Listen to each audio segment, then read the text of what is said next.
Здравствуйте! Слово какое чудесное! Красивое, доброе, чуточку нежное. Здравствуйте, скажем мы новому дню, здоровья желаем всем и всему.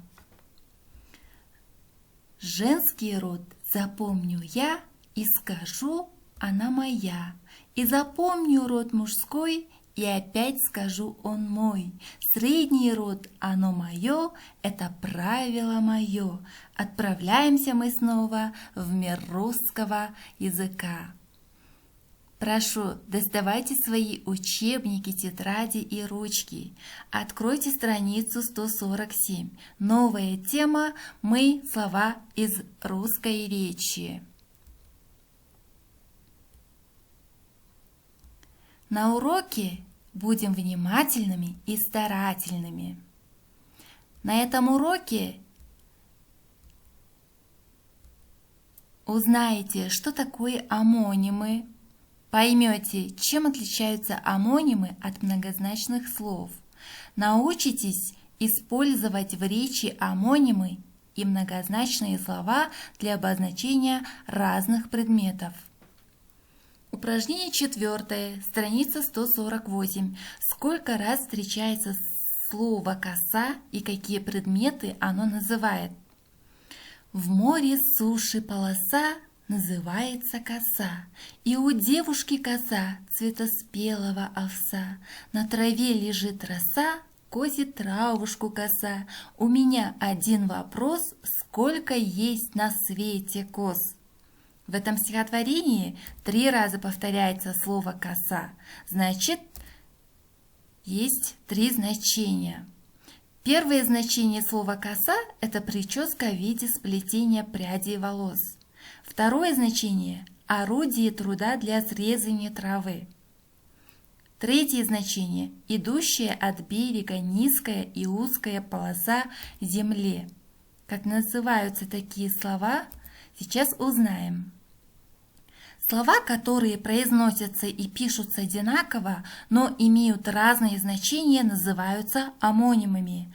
Омонимы – это разные слова, а не одно и то же слово. Что вы видите на рисунках? Конечно, это лист и лист.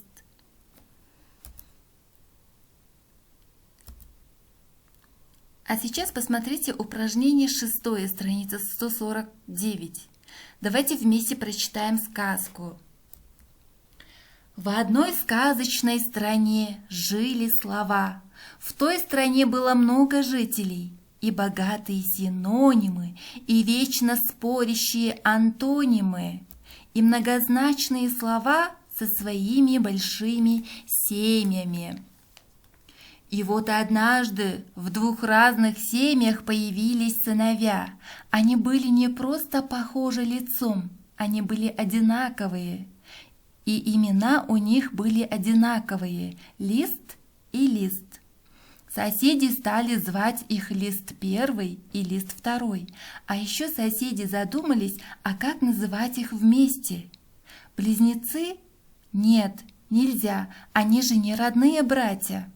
Придумали тогда, будем называть их омонимы, что означает одинаковые имена. Взрослели мальчики не по дням, а по часам, и скоро стало видно, что дети только на лицо одинаковые, а по характеру совсем разные. Лист первый был спокойным и мечтательным, любил гулять и наблюдать за природой и хотел стать садовником, а Лист второй был внимательным и трудолюбивым, любил чертить и хотел стать изобретателем. Но жили омонимы дружно и часто пели о себе такую песню. Мы слова из русской речи, из родного языка, одинаково нас пишут, одинаково нас слышат, но важно не только внешность, потому не торопись, не всегда нужна поспешность, ты до смысла доберись, Наподобие начинки смысл запрятан в серединке, сходным лицам вопреки мы по смыслу далеки. Слова-омонимы. Лист бумаги и лист дерева. Бабочка. Первое значение – насекомые. Второе значение – бабочка для костюма. Месяц. Месяц в календаре и месяц луна. Мышка.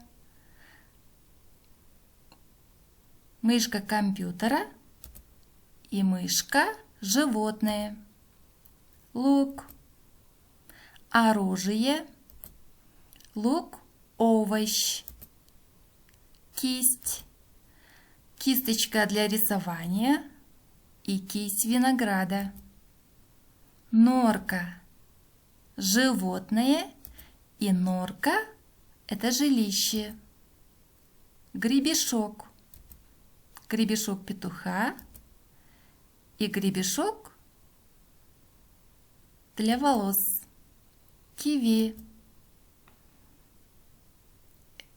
Это птица. Киви – фрукт. Внимательно слушайте это стихотворение. Есть хвост у падающих звезд, и у семян бывает хвост. У птиц, у самолета хвост нужен для полета. Хвост в этом стихотворении – многозначное слово. О чем бы ни шла речь, мы четко представляем нечто вытянутое и находящееся обязательно позади. Многозначные слова и омонимы нельзя путать. Многозначные слова – это слова, у которых есть несколько значений, но между всеми значениями многозначного слова есть что-то похожее по форме, цвету, действию и другим признакам, а в значениях омонимов нет ничего общего. Упражнение 12. Страница 151. Запишите предложения, найдите в них повторяющиеся слова, объясните значение этих слов, какие слова являются омонимами, а какие многозначными. Пока вы будете работать, ставьте на паузу.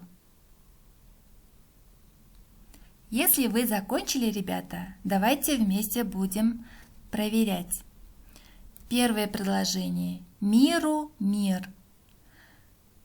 В первом случае слово «мир» – это часть Вселенной, планета или общество. Во втором случае мир – это дружеские отношения между людьми, согласие или отсутствие войны. Здесь слово «мир» не имеют общего признака и являются омонимами. Самолет начал падать на крыло. Одно крыло у птицы было темное. Крыло самолета помогает летать. Крыло птицы тоже орган, который помогает летать. Имеют общий признак и относятся к многозначным словам. Море было спокойно. На праздничные улицы вышло море народа. В первом случае слово «море» – это большое озеро с горько-соленой водой. Во втором случае это огромное количество людей. Слова «море» не имеют общего признака и относятся к словам-омонимам. Мне нужно купить тетрадь в линейку. Маша потеряла свою линейку. В первом случае слово «линейка» – это прямая черта на бумаге, в тетради, а во втором случае линейка – это школьная принадлежность для измерения.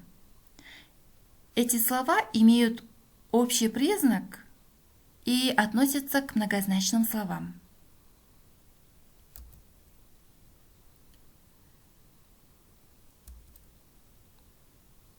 Домашнее задание. Выучить правила и письменно выполнить упражнение 13, страница 151.